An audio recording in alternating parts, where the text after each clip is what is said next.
Hello everyone, आप सबका स्वागत है मेरे चैनल राउजा क्लासेस पर। बच्चों, आजकल हमारी सीरीज चल रही है, सीरीज फॉर कंज्यूमर बिहेवियर। इसमें हमारा डिमांड टॉपिक चल रहा है और वीडियो नंबर 5 तक मैं अपलोड कर चुका हूँ। आज वीडियो नंबर 6 है। वीडियो नंबर 5 में मैंने आपको क्या पढ़ाया था? Reasons for operation of law of demand. और आज मैं शुरू कर रहा हूँ आपकी वीडियो नंबर 6, जो कि आपकी क्या है? Exceptions to law of demand. बच्चों, लॉ ऑफ डिमांड एक इतना इंपॉर्टेंट टॉपिक है कि आप खुद देखो उससे कितने सारे क्वेश्चंस और टॉपिक जुड़े हुए हैं। अगेन, इसको समझना है तो लॉ ऑफ डिमांड पता होना चाहिए। लॉ ऑफ डिमांड पता होगा तभी आप उसकी एक्सेप्शंस पे आप पाओगे। पहले लॉ ऑफ डिमांड का मतलब क्या होता है कि अगर प्राइस बढ़ेगा किसी भी चीज का तो उसकी क्वांटिटी डिमांडेड कम हो जाएगी, और अगर किसी भी चीज का प्राइस कम होगा तो उसकी क्वांटिटी डिमांडेड बढ़ जाएगी। यानी कि प्राइस और डिमांड के बीच में इनवर्स रिलेशनशिप होता है। आज हम exception to law of demand की बात करते हैं बच्चों। यानी कि लॉ ऑफ डिमांड में price of commodity and quantity demanded of commodity के बीच में ये इनवर्स रिलेशनशिप है, यानी कि जो एरो है वो ऑपोजिट डायरेक्शन में है। ठीक है जी। अब ऐसी सिचुएशंस आ जाए जिसमें ये जो प्राइस और क्वांटिटी डिमांडेड के बीच में है, ऑपोजिट डायरेक्शन में होने की बजाय एरोस सेम डायरेक्शन में आ जाए, यानी कि डायरेक्ट रिलेशनशिप हो जाए, तो उसे हम क्या बोलेंगे? एक्सेप्शन। ये तो हो गया लॉ ऑफ डिमांड का मतलब। एक्सेप्शन का मतलब क्या हो गया? Opposite of normal. Opposite of normal, यानी कि जो भी नॉर्मली वैलिड होती है चीज, उसकी जगह उसका ऑपोजिट कर दो, उसका उल्टा कर दो। तो अगर इनवर्स रिलेशनशिप वैलिड है नॉर्मली, जनरली, तो इसका ऑपोजिट क्या हो जाएगा? Direct relationship. तो उसी डायरेक्ट रिलेशनशिप की सिचुएशंस को हम क्या बोलेंगे? Exceptions to law of demand. यानी कि अगर ये लॉ ऑफ डिमांड है तो exceptions to law of demand क्या बनेगा? जब भी डायरेक्ट रिलेशनशिप होगी प्राइस और क्वांटिटी डिमांडेड में, यानी कि price of commodity and quantity demanded of a commodity, price बढ़े डिमांड बढ़ जाए, प्राइस कम हो जाए डिमांड कम हो जाए, ये एरो सेम डायरेक्शन में है, और इस रिलेशनशिप को हम क्या बोलेंगे? डायरेक्ट। यानी जब भी प्राइस ऑफ कमोडिटी और क्वांटिटी डिमांडेड ऑफ कमोडिटी के बीच में डायरेक्ट रिलेशनशिप होगी, उन सारी सिचुएशन को हम क्या बोलेंगे बच्चों? Exceptions to law of demand. तो सबसे पहले तो आप exceptions to law of demand का मतलब नोट कर लीजिएगा। All those situation in which price of the commodity, rise in price of commodity lead to rise in quantity demand of commodity, or vice versa. That means direct relationship prevail between the price of commodity and quantity demand of commodity. All those situations are nothing but known as exceptions to law of demand. चलिए अब ऐसी सारी situation ढूंढते हैं। Again अपने आप को consumer मान के चलेगा, कंज्यूमर की साइकी को देखिए, कंज्यूमर बिहेवियर को समझिए, ऑटोमेटिकली ये पॉइंट्स खुद ब खुद याद भी हो जाएंगे आपको। चलिए पहला पॉइंट हम शुरू करते हैं exceptions to law of demand का, जो कि है स्टेटस सिंबल गुड और ऑस्टेंटेशन गुड्स। अब ये क्या चीज है? ठीक है जी, पहले हम इसको लिख लेते हैं। क्या है? मैं यहाँ पे इतना बता रहा हूँ, बार बार इसको लिख लेना है। Exceptions to law of demand means opposite of normal, यानी इनवर्स रिलेशन की जगह डायरेक्ट रिलेशन। ये लिख लेना अपने नोट्स में, ताकि आपको बाद में कभी रिवाइज करने की जरूरत ना पड़े। क्योंकि अगर आप सिर्फ इसको देख लोगे, रीड ही कर लोगे, तो ही आपको रिवाइज हो जाएगा, आपको ज्यादा डेप्थ में भी जाने की जरूरत नहीं पड़ेगी। चलिए पहला आ गया आपका स्टेटस सिंबल गुड्स और ऑस्टेंटेशन गुड्स। बच्चे क्या होते हैं? Some goods are purchase not because of their intrinsic value but because of status symbol value, जैसे एंटीक पेंटिंग्स, डायमंड, गोल्ड। अब अगर एक अंगूठी जो रिंग होती है, ये डायमंड की अगर आप रिंग खरीदने जाते हो ना, कंज्यूमर कैसे बिहेव करता है, ध्यान से सोचना। मतलब अगर आपकी कोई शादी होगी या रिंग सेरेमनी होगी, और आप अपनी जो वाइफ को लेके जाओगे कि भैया आओ आपके लिए रिंग डिसाइड कर लें, तो उसकी साइकी कैसे रिएक्ट करेगी? ये रिंग कितने की है? 1 लाख रुपए की। ये कितने की है? ये 4 लाख रुपए की। ऑटोमेटिकली बाय डिफॉल्ट 4 लाख वाली रिंग बेटर पसंद आएगी देन 1 लाख वाली से। क्यों? क्योंकि उस 4 लाख के अंदर एक स्टेटस कैरी हो जाता है कि मैंने अपनी मैरिज के दौरान 4 लाख की रिंग पहनी थी, तो उसके साथ कोई उसकी इंट्रिंसिक वैल्यू नहीं है। ऐसा नहीं कि उस 4 लाख में हमें बहुत सारे बेनिफिट मिल जाएंगे, पर कंज्यूमर की साइकी कैसे रिएक्ट करेगी कि प्राइस बढ़ेगा तो उसके दिमाग में वैल्यू जनरेट होगी कि हाँ भाई मेरा स्टेटस बढ़ जाएगा, मैं ये कह सकूंगा या कह सकूंगी कि मैंने इतने रुपए की चीज अपनी मैरिज में उसको पहना। तो उस डायमंड के केस में वो क्या हो जाएगा, एक स्टेटस सिंबल। और ऑटोमेटिकली कौन सी रिलेशनशिप प्रिवेल करेगी, डायरेक्ट रिलेशनशिप। मैं आपको करके दिखाता हूं।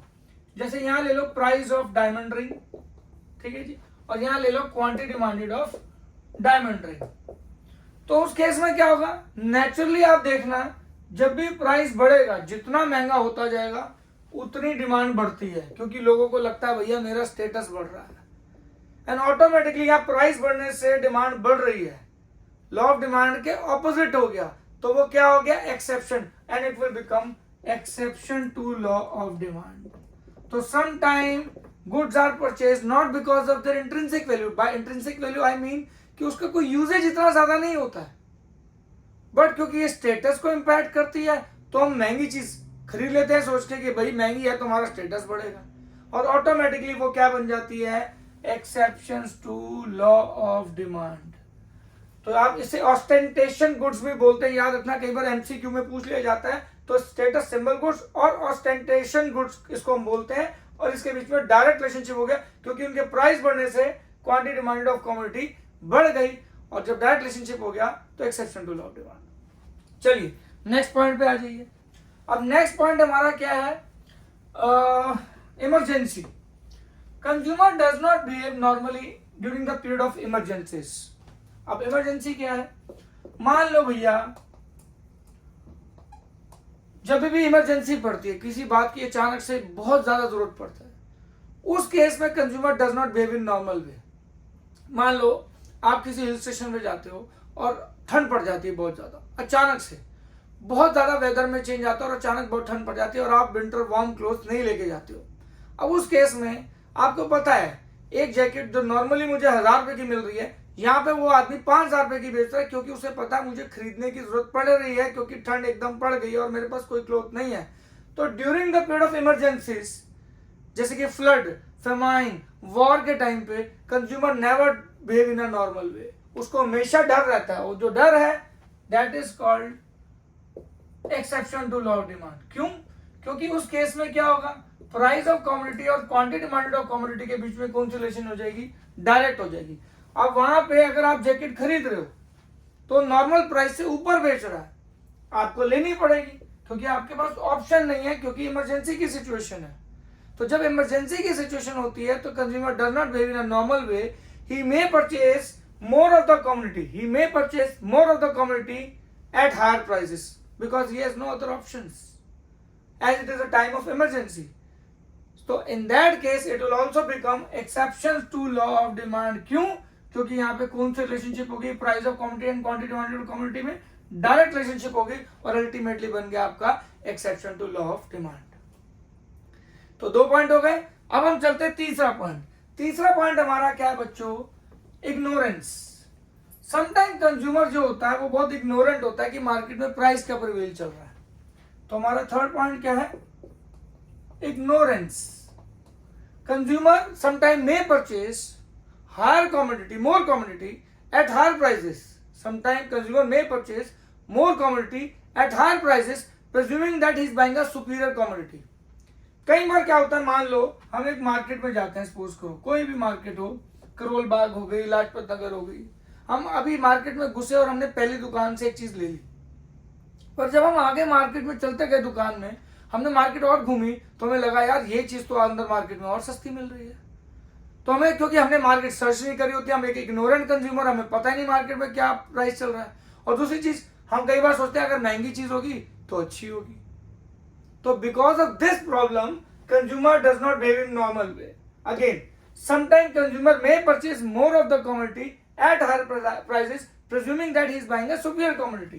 तो यहाँ पे price of commodity and quantity demanded of commodity में कौन सा रिलेशनशिप हो गया, इनवर्स रिलेशनशिप हो गया। यहाँ प्राइस बढ़ रहा है और डिमांड ले लेते हैं, क्योंकि हम मान के चल रहे हैं हम सुपीरियर कमोडिटी बाय कर रहे हैं। अब हम सुपीरियर कमोडिटी बाय नहीं कर रहे हैं, हमें इग्नोरेंस इतनी है कि हमें पता ही नहीं कि उस चीज का एक्चुअल प्राइस कम है। तो यहाँ पे कौन सी रिलेशनशिप प्रिवेल कर रही है, अगेन प्राइस के बढ़ने से क्वांटिटी बढ़ रही है, तो ये कौन सी रिलेशन होगी, डायरेक्ट।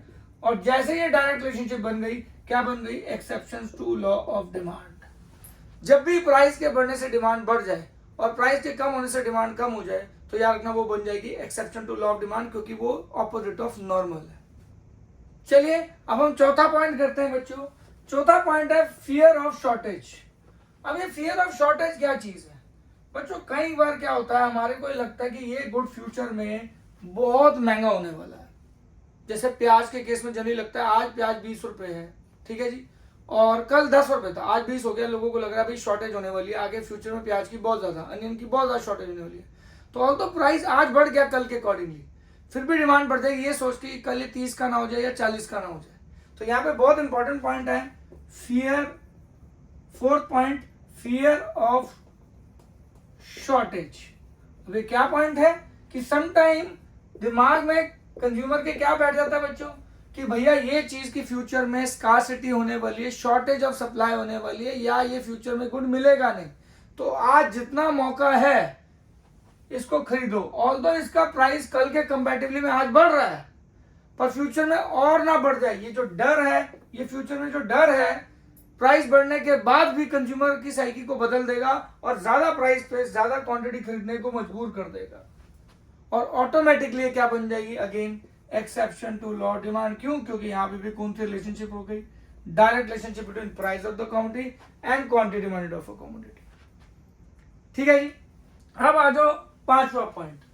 पांचवा पॉइंट हमारा क्या है, नेसेसिटीज ऑफ लाइफ। अब ये नेसेसिटीज ऑफ लाइफ क्या है बच्चों?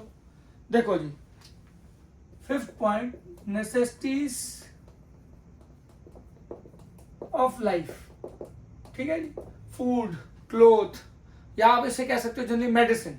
अब कोई ब्लड प्रेशर का पेशेंट है या फिर आपको डायबिटीज का पेशेंट है, ठीक है, और दवाई जो है उसको पता है उसको लेनी ही पड़ेगी, अगर उसको सर्वाइव करना है, अगर उसको जीना है तो उसको वो दवाई खानी पड़ेगी, यानी वो नेसेसिटीज ऑफ लाइफ है। ठीक है, उस केस में उस चीज का प्राइस जितना मर्जी बढ़ जाए उसकी क्वांटिटी डिमांडेड आपकी रहेगी ही रहेगी, बढ़ेगी ही बढ़ेगी, कम नहीं हो सकती। अगर एक आदमी की डोजेज बढ़ गई है, ठीक है जी, पहले वो एक टैबलेट खाता था उसको 2 खानी पड़ रही है, और प्राइस बेशक उस कम्युनिटी का बढ़ गया, उस मेडिसिन का दवाई का प्राइस बढ़ गया, तो in spite of the price बढ़ने के बावजूद भी उसकी quantity demanded of that medicine will also increase, क्योंकि ऑप्शन नहीं है, क्योंकि वो नेसेसिटी ऑफ लाइफ है, जान है तो जान है, उसको जीना है तो खाना पड़ेगा।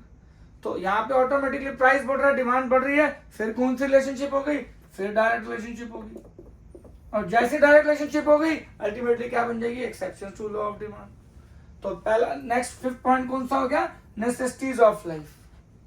अब यहाँ पे 6 पॉइंट भी मैं साथ में ही करा देता हूं, ठीक है जी। 6 पॉइंट आपका कौन सा हो गया, कम्युनिटी इन फैशन। बच्चों कम्युनिटी जब फैशन में आ जाती है ना तो कंज्यूमर की साइकी एक बदल सी जाती है, उसके दिमाग में कैसा आ जाता है, भैया मुझे ये चीज लेनी है, इररिस्पेक्टिव ऑफ कुछ भी हो, अगर वो ट्रेंड में है, चाहे उसके प्राइस बढ़ रहे हैं या नहीं बढ़ रहे हैं, डज नॉट मैटर। अगर उसकी साइकी में बैठ गया कि भैया आजकल ये फैशन में है, और फैशन में बढ़ते ही लोगों को, सप्लायर को लगेगा भैया इसके प्राइस तो बढ़ा दो। अब क्योंकि उसको पता है कंज्यूमर यहाँ पे कैसे सोचेगा कि फैशन में आ गई, ट्रेंड में आ गई, तो अगर किसी भी गुड्स को फैशन में आ जाता है, या कोई जैसे अभी इंडिया का मैच चल रहा है तो इंडिया की जो आपकी जर्सी है, टीम की जर्सी, वो प्राइस अभी बहुत ज्यादा ही होंगे, और वर्ल्ड कप के बाद अगर आप उसको लेने जाओगे तो उतने प्राइस में नहीं मिलेगी, वो कम प्राइस में मिल जाएगी, क्योंकि अभी ट्रेंड में अभी है, उसके बाद ट्रेंड में नहीं रहेगी वो। ठीक है जी। तो यहाँ पे क्या गेम है कि अगर कोई चीज ट्रेंड में आती है तो प्राइस बेशक उस चीज का बढ़ जाए तो उसकी डिमांड भी क्या होगी, बढ़ जाएगी, इररिस्पेक्टिव ऑफ कि भाई नॉर्मली क्या आदमी सोचता है, पर क्योंकि ट्रेंड में है कंज्यूमर का बिहेवियर रिएक्ट करता है, साइकी बदल जाती है कि नहीं मुझे तो एक क्वालिटी चाहिए किसी भी हालत में, उसने पहनी तो मैं भी पहनूंगा, और अल्टीमेटली ये कौन सी रिलेशनशिप होगी, ये डायरेक्ट रिलेशनशिप होगी, किसके बीच में, price of commodity and quantity demanded of commodity, and ultimately क्या बन गई, exception to law of demand. तो ये हो गए आपके बच्चों 6 पॉइंट। चलिए बच्चों अब हमारे 6 पॉइंट हो गए बच्चों। इन 6 पॉइंट के बाद सबसे इंपॉर्टेंट पॉइंट कराने वाला हूं बच्चों। ये पॉइंट आपको सबसे ज्यादा तंग करेगा, सबसे ज्यादा इंपॉर्टेंट है, और सबसे ज्यादा पेपर में भी आता है, इसके ऊपर एमसीक्यू भी बन सकता है, और ये सेपरेट क्वेश्चन में भी आ सकता है। क्यों, इसके बारे में मैं आपको डिटेल बताता हूं।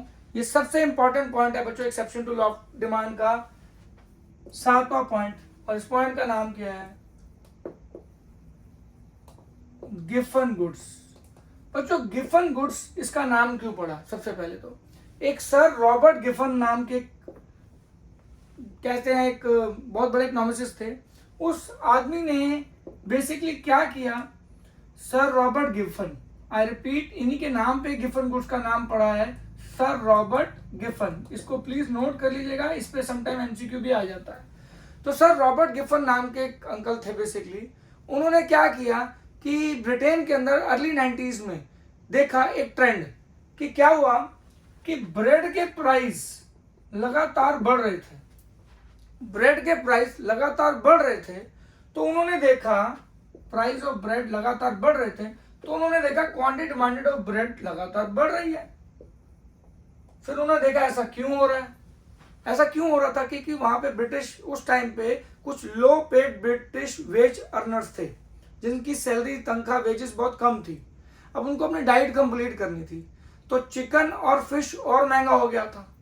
तो due to inflation chicken fish इतना महंगा हो गया था, अब डाइट भी कंप्लीट करनी, भूखा तो नहीं रहना। तो उन्होंने क्या किया, ब्रेड की प्राइस बढ़ने के बावजूद ब्रेड की डिमांड बढ़ा दी, क्योंकि वो चिकन और फिश तो अफोर्ड ही नहीं कर सकते थे और उनको अपनी डाइट कंप्लीट करनी थी।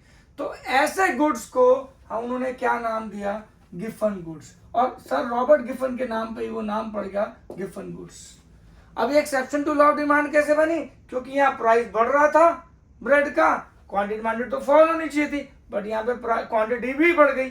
जब प्राइस भी बढ़ जाए और क्वांटिटी भी बढ़ जाए और डायरेक्ट रिलेशनशिप प्रिवेल हो जाए, तो ऑटोमेटिकली क्या होता है, उसे हम क्या बोलते हैं, exceptions to law of demand.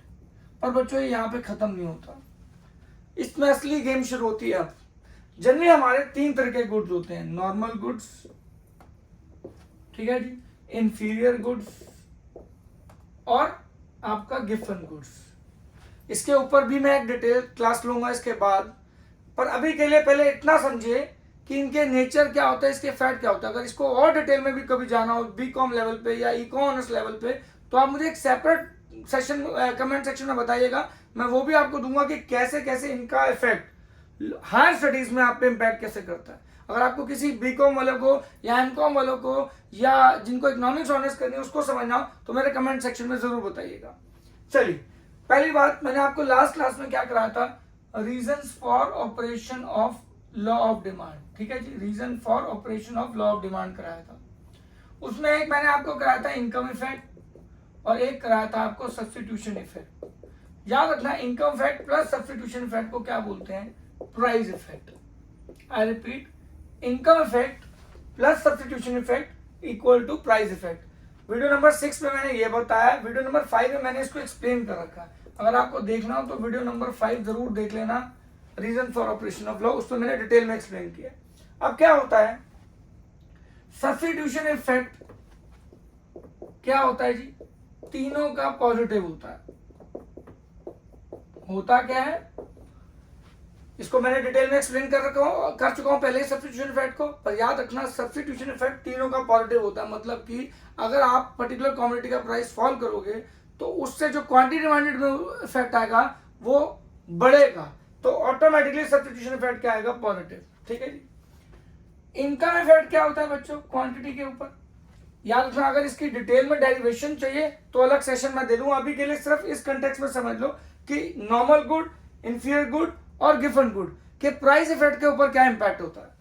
तो इनकम इफेक्ट क्या होता है, नॉर्मल गुड का प्लस होता है। क्यों, इनकम के बढ़ने से नॉर्मल गुड की डिमांड बढ़ती है, तो ऑटोमेटिकली नॉर्मल गुड का इनकम इफेक्ट क्या होगा, बढ़ेगा। जब भी आपकी क्वांटिटी डिमांडेड बढ़ेगी तो याद रखना वो आपका पॉजिटिव इंपैक्ट है। जब आपकी क्वांटिटी डिमांडेड कम हो जाएगी तो आपका जो इफेक्ट होगा वो नेगेटिव होगा। यहाँ पे सब्स्टिट्यूशन इफेक्ट तीनों गुड्स का पॉजिटिव होता है कि अगर प्राइस फॉल होगा तो डिमांड बढ़ेगी बढ़ेगी, चाहे वो नॉर्मल गुड हो, इंफीरियर गुड हो, गिफन गुड हो, ठीक है जी। इनकम इफेक्ट क्या होता है, प्राइस के फॉल होने से रियल इनकम में चेंज आता है और उस रियल इनकम की वजह से अगर क्वांटिटी डिमांडेड बढ़े तो हमारा क्या हो गया, पॉजिटिव। अब यहाँ पे इनकम इफेक्ट क्या होता है, नेगेटिव, और यहाँ पे इनकम इफेक्ट क्या होता है, नेगेटिव।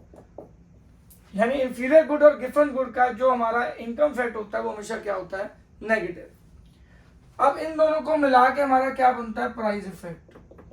तो यहाँ पॉजिटिव आता है, यहाँ भी प्राइस इफेक्ट पॉजिटिव आता है, क्यों अभी बताऊंगा, और यहाँ प्राइस इफेक्ट क्या होता है, नेगेटिव आता है।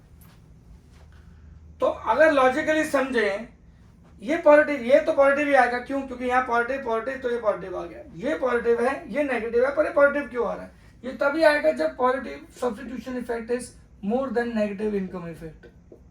तो प्लस माइनस प्लस हो रहा है, वैसे तो माइनस करेंगे, पर निशान किसका लगता है, बड़ी डिजिट का, तो यहाँ पॉजिटिव सब्स्टिट्यूशन इफेक्ट बड़ा है, इसलिए यहाँ पे प्राइस इफेक्ट क्या हो गया, बड़ा आ जाएगा। अब यहाँ पे क्या है, positive substitution effect is lesser than the negative income effect, यानी नेगेटिव इनकम इफेक्ट बड़ा है, प्लस माइनस माइनस ही करेंगे, पर साइन बड़ी डिजिट का लगेगा, साइन में बड़ी डिजिट क्या है, इनकम इफेक्ट नेगेटिव वाला बड़ा है, तो ये प्राइस इफेक्ट क्या हो जाएगा, नेगेटिव हो जाएगा।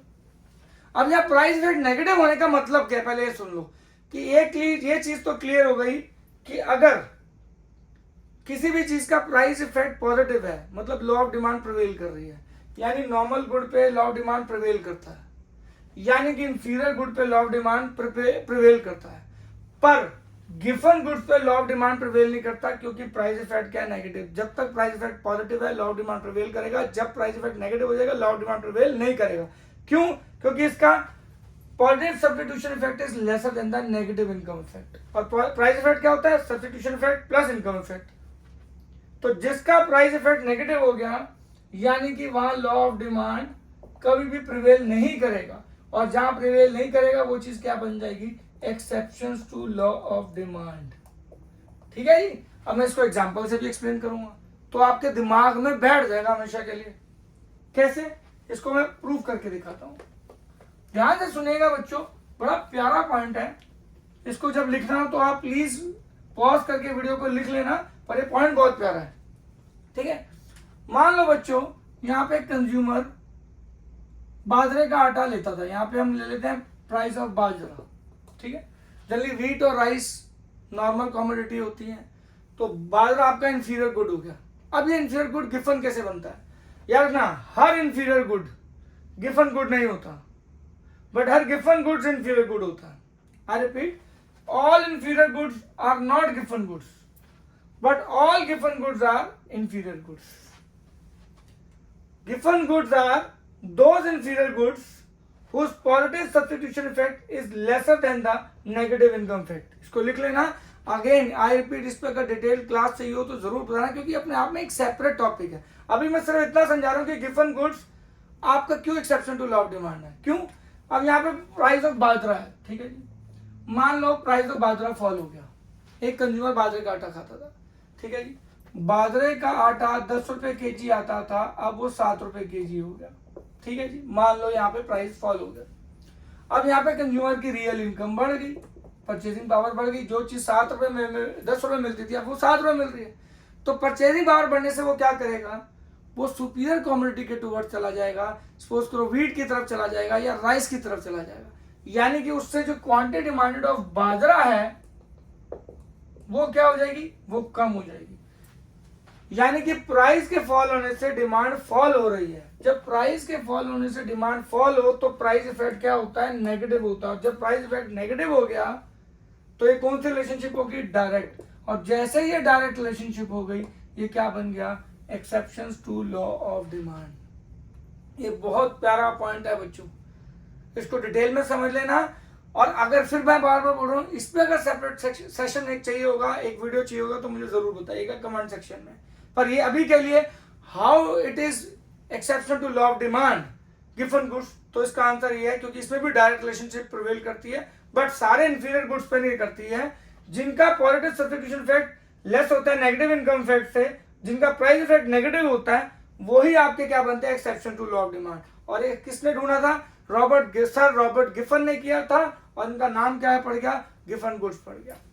तो ये इस पूरी एक्सेप्शन का सबसे इंपॉर्टेंट पॉइंट। अब आ जाओ लास्ट पॉइंट बच्चों, बिल्कुल एक लास्ट पॉइंट, और फिर आपका ये टॉपिक क्या होता है, खत्म हो जाएगा। अब लास्ट टॉपिक क्या है, चेंज इन सीजन्स। कई बार सीजन के चेंज होने से बच्चों आपका ना इनवर्स रिलेशनशिप प्रिवेल नहीं करता, जैसे कि रेनी सीजन। ठीक है जी, अब मैं एग्जांपल देता हूँ।